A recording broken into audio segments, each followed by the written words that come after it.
نحمده ونصلي على رسوله الكريم اما بعد فاعوذ بالله من الشيطان الرجيم بسم الله الرحمن الرحيم رب اشرح لي صدري ويسر لي امري واحلل عقدة من لساني يفقهوا قولي. نیا سال محرم سے شروع ہوتا ہے اور محرم کا لفظی معنی کیا ہے؟ حرمت والا، حرام کیا گیا. نیا سال ہمیں کس چیز کی یاد دلاتا ہے؟ امن کی، پیس کی، کہ اس میں مسلمانوں کا جان، مال، آبرو ایک دوسرے پر حرام ہے. لیکن کتنی حیرت کی بات ہے کہ اسی مہینے میں ہم سب سے زیادہ ایک دوسرے کی جان، مال، عزت، آبرو حلال کر لیتے ہیں. خصوصاً آپ دیکھیں کہ پاکستان میں کیا ہوتا ہے محرم آنے پر، ہر ایک خوف زدہ ہوتا ہے. کیوں؟ کیا سوچ کے خوف زدہ ہوتا ہے؟ ایک دوسرے پر سب و شتم ہوتا ہے. سب و شتم کیا ہوتا ہے؟ گالی گلوچ ہوتا ہے. حتیٰ کہ بعض اوقات اس میں صحابہ کرام کو بھی نہیں چھوڑا جاتا. عام مسلمانوں کی عزت و آبرو تو اپنی جگہ، لیکن فَلِلَّهِ الْعِزَّةُ وَلِرَسُولِهِ وَلِلْمُؤْمِنِينَ، اور مومنوں میں بھی جو نبی صلی اللہ علیہ وسلم کے ساتھی تھے ان کی عزت و آبرو ہم سے کہیں زیادہ محترم ہے. تو یہ بڑی دکھ اور تکلیف کی بات ہے کہ اس مہینے میں اور اسلامی سال کے آغاز میں جس چیز سے ہمیں سب سے زیادہ پرہیز کرنا چاہیے اور جس سے رکنا چاہیے ہم وہی کرنے لگتے ہیں. عزت و آبرو کے بعد جان، مال، املاک، وہ سب بھی آپ کے سامنے. اس کی کیا وجہ ہے؟ لوگوں کے پاس علم نہیں. بعض اوقات علم ہوتا ہے لیکن پھر کیا چیز ہوتی ہے کہ عمل نہیں ہوتا. علم اور عمل کے بیچ میں ایک اور چیز ہوتی ہے اور وہ تقوی، اللہ کا ڈر. جس علم کے ساتھ اللہ کا ڈر نہیں آتا، تقوی نہیں آتا، وہ علم عمل میں نہیں بدلتا. اسی لیے آپ دیکھیں کہ قرآن مجید کے شروع میں شرط لگا دی گئی، کیا؟ ذالک الکتاب لا ریب فیہ ھدی للمتقین، یہ کتاب متقین کو ہدایت دے گی. یعنی جس کے دل میں اللہ کا ڈر ہوگا اس کو ہدایت ملے گی اس کتاب سے. اور ہدایت کا معنی آپ کو معلوم ہے نا، کسی کو راہ دکھانا اور اس پر چلانا اور منزل تک پہنچانا. کتاب کھولنے سے راہ تو نظر آتی ہے لیکن اس پہ چلنا اور پھر منزل تک پہنچنا یہ صرف اس وقت ہوتا ہے جب انسان کے اندر کیا آتا ہے؟ تقوی، اللہ کا ڈر. اللہ کا ڈر ایسی چیز ہے کہ انسان چاہے سب لوگوں کے بیچ میں ہو، چاہے وہ تنہا ہو، دن میں ہو یا رات میں ہو، اندھیرے میں ہو یا روشنی میں ہو، کہیں بھی ہو، وہ حرام سے بچتا ہے، وہ غلط چیزوں سے بچتا ہے، وہ اللہ کی نافرمانی سے بچتا ہے. محرم سے پہلے کیا ہوتا ہے؟ ذوالحج. ذوالحج کس بات کی یاد دہانی کراتا ہے؟ آخرت کی اور قربانی کی. کس کی قربانی؟ ابراہیم علیہ السلام اور اسماعیل علیہ السلام کی قربانیوں کی یاد، ان کی اطاعت، فرما برداری اور اخلاص. اسی کی وجہ سے اللہ نے ان کو وہ گھر بنانے کی توفیق دی اور پھر لوگوں کو اس کی طرف مائل کیا اور لوگوں کے لیے خیر و بھلائی کا ذریعہ بنا دیا اس کو. قربانیوں کا یہ سلسلہ چلتا رہا. پھر یہ قربانیاں اور کس نے دی؟ مختلف انبیاء کے علاوہ خاص طور پر نبی صلی اللہ علیہ وسلم نے. نبی صلی اللہ علیہ وسلم نے کون کون سی قربانیاں کی تھی؟ گھر کی کیا کی تھی؟ ہجرت کب ہوئی تھی؟ نبوت کے 13ویں سال. مہینہ کون سا تھا؟ اسلامی کیلنڈر کا آغاز محرم سے کیوں ہوتا ہے؟ اس کی خاص وجہ کیا تھی؟ کیونکہ ہجرت ہوئی تھی. ہجرت سے ہی تو آغاز ہوا تھا اسلامی کیلنڈر کا. لیکن آپ نے دیکھا کہ شیطان نے ہمارا دھیان کس طرف کروا دیا. محرم کا لفظ آتے ہی ہمارا سارا خیال، سوچ اور پورے کا پورا ایک ماحول بدل جاتا ہے. کسی کو ہجرت یاد آتی؟ نہیں آتی نا. محرم کے ساتھ ہجرت کا کوئی کانسیپٹ ہی نہیں رہا. محرم کے ساتھ عزت آبرو کی حفاظت اور عزت آبرو کے خیال رکھنے کی بات ہی نہیں، سوچ ہی نہیں. کیسے شیطان نے بھلوایا ہم کو سب کچھ. اسلام کی اصل روح اور اس کا ایسنس وہ ختم ہو کے رہ گیا اور ہم کچھ اور ہی کرنے چل پڑے جس کا ذکر نہ قرآن میں نہ سنت میں. اور ہم سب اس پہ راضی اور ہم دیکھتے ہیں اپنی آنکھوں سے اور سنتے ہیں اور کوئی بھی نہیں سوچتا کہ ہم سب کیا کر رہے ہیں. بحیثیت قوم کیا کر رہے ہیں، بحیثیت فرد کیا کر رہے ہیں، بحیثیت خاندان کے کیا کر رہے ہیں. تو سوچنا چاہیے نا. اللہ نے ہم کو عقل دی ہے نا، مسلمان بنایا، عقل دی، شعور دیا. انسان اور جانور میں سب سے بڑا فرق یہ ہے کہ انسان عقل استعمال کرتا ہے، باشعور ہوتا ہے. لہذا محرم جہاں حرمت کا سبق دیتا ہے وہاں ہجرت کا سبق دیتا ہے، ہجرت کی یاد دلاتا ہے۔ نبی صلی اللہ علیہ وسلم نے ہجرت کیوں کی تھی؟ دین کی خاطر، اپنا گھر، جان، مال، ہر چیز کی قربانی کی تھی۔ ہجرت قربانی ہے نا، ذوالحج میں بھی قربانی اور محرم بھی قربانی۔ لیکن ہم سب بڑے مقاصد اور بڑے مقام پانے کے لیے کتنی قربانیاں کرتے ہیں؟ کس کس چیز کی؟ ہم حضرت ابراہیم کی قربانیاں پڑھتے ہیں، ہم حضرت اسماعیل کی قربانی پڑھتے ہیں، ہم حضور صلی اللہ علیہ وسلم کی قربانیاں پڑھتے ہیں۔ ذرا ایک لسٹ اپنی قربانی کو بھی بنائیے، آپ نے کیا کیا قربان کیا، کس کس چیز کو قربان کیا؟ ہجرت صرف کسی جگہ کے چھوڑ دینے کا نام نہیں، تو ہجرت صرف ایک جگہ سے دوسری جگہ جانے کا نام نہیں، اور صرف تھوڑا سا وقت یا مال یا جان قربان کرنے کا نام نہیں، بلکہ ہجرت ہر اس چیز کو چھوڑنے کا نام ہے جو اللہ اور بندے کے درمیان دوری پیدا کرے۔ ٹھیک ہے نا؟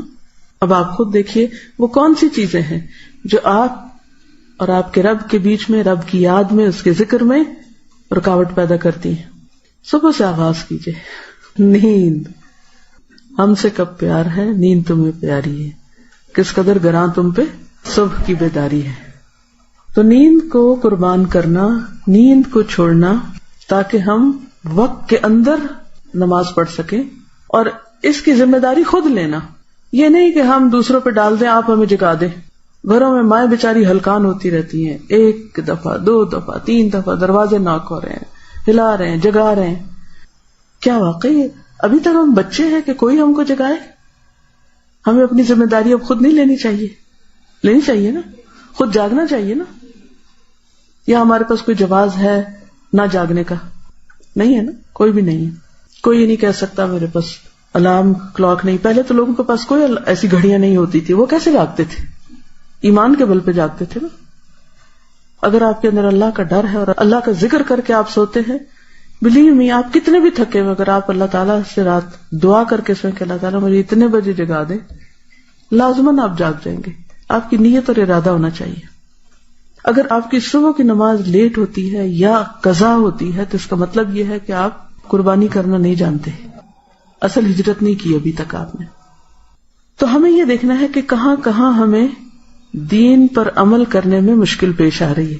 اچھا، جب ہم مشکل کی بات کرتے ہیں نا، ہم ساری باہر کی مشکلات کا ذکر کرتے ہیں، ماحول ایسا ہے، معاشرہ بڑا خراب ہے، فلاں بڑا خراب ہے، ایسا ہو رہا ہے، ویسا ہو رہا ہے، دنیا بھر کی باتیں، اور جو مشکلات ہمارے اپنے اندر ہیں ان کو ہم بھول جاتے ہیں۔ کچھ ہمارے اپنے اندر رکاوٹیں، کچھ کمپلیکسز ہیں دین پر عمل کرنے سے جو ہم کو روکتے ہیں۔ مثلا کسی شادی کے موقع پر باحیا لباس پہننے سے کیا چیز روکتی ہے ہمیں؟ اندر کا کمپلیکس نا، کیا کہ لوگ کیا کہیں گے، ہم کو یہ اچھا نہیں سمجھے گا، ہم اس کی نظر میں نہیں جچیں گے، یہ ہمیں بیکورڈ سمجھیں گے، وہ برا بھلا کہے گا۔ تو یہ لوگ تو باتیں کرتے رہتے ہیں، لوگوں کی باتیں تو باتیں ہی ہوتی ہیں۔ اصل بات یہ ہے کہ ہم کہاں کھڑے ہیں، ہم نے کیا فیصلہ کیا، ہم نے کیا ڈیسائیڈ کیا ہے۔ آخر کیا وجہ ہوتی ہے کہ کچھ لوگ ایک چیز سنتے ہیں اور اس کے حسن حصے پر عمل کرتے ہیں اور اس میں وہ استقامت اختیار کرتے ہیں، پکے رہتے ہیں، دنیا ادھر کی ادھر ہو جائے وہ کہتے ہیں میں نے تو اپنے رب کو ہی راضی کرنا ہے۔ اور کچھ لوگ ہر ہوا کے جھونکے کے ساتھ ادھر کو گر پڑتے ہیں، سوکھے پتے کی طرح اڑتے رہتے ہیں، کوئی ان کی منزل ٹھکانا نہیں ہوتا۔ تو ہمیں اپنے آپ کو دیکھنا ہے کہ ہم کہاں کھڑے ہیں۔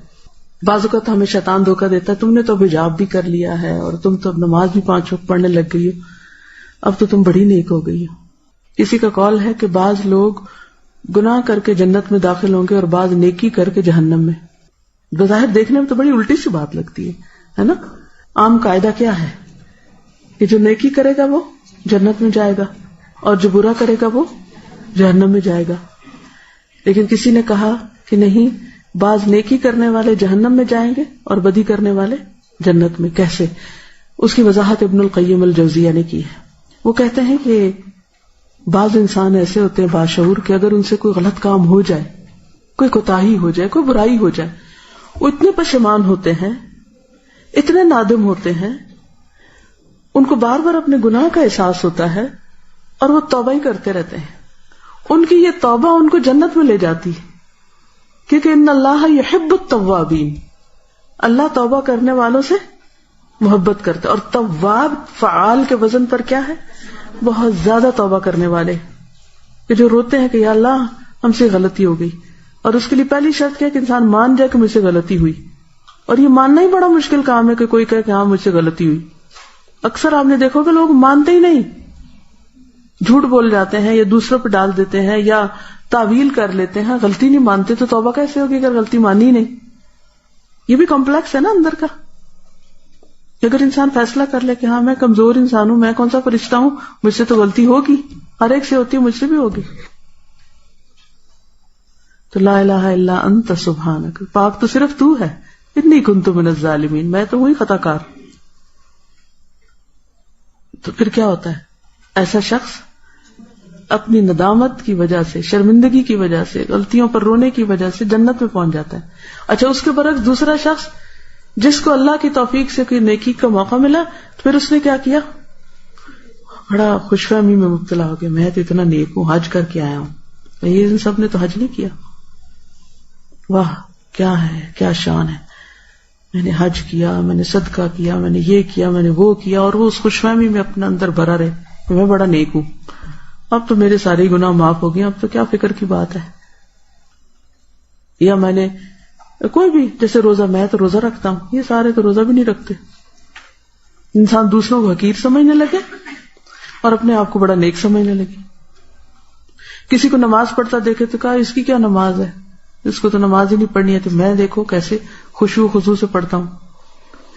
یہ کتنی بڑی مصیبت ہے کہ جب کسی کو نیکی کی توفیق ہو جاتی ہے تو عموماً شیطان کہاں سے آ کے گرتا ہے؟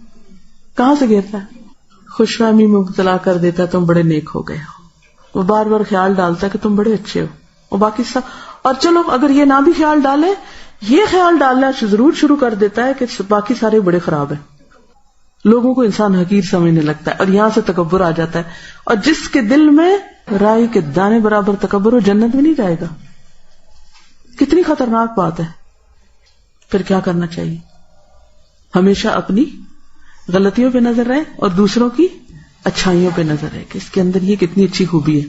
اگر ہم ہر ایک کے ساتھ ایسے ہی معاملہ کریں گے نا کہ اس کی اچھائیاں دیکھیں گے، یقین کرے ایک تو اپنا دل بڑا ٹھنڈا رہے گا، جس کو آپ دیکھیں گے خوش ہو جائیں گے. میں یہ ایک پریکٹس اکثر کرتی ہوں کہ جب کوئی بندہ مجھے نظر آتا ہے، میں اس کی کوئی اچھائی یاد کرتی ہوں، تو اس کو دیکھتے ہی، اس کا نام سنتے ہی، اس کا خیال آتے ہی میرا دل خوش ہو جاتا ہے.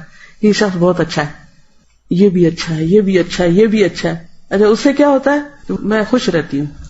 لیکن جب شیطان یہ خیال ڈالنے لگتا ہے نا بدگمانی، یہ اس نے یہ خرابی کی ہوئی ہے، اور اس نے وہ غلطی کی ہوئی ہے، اور اس نے یہ کیا ہوا ہے، تو ان کو تو غریبوں کو پتہ ہی نہیں ہوگا. تو اپنے اندر ایک کیا ہوتا ہے، جلن کڑن پریشانی لگی رہتی ہے، اور انسان کبھی بھی خوش مزاج نہیں ہو سکتا.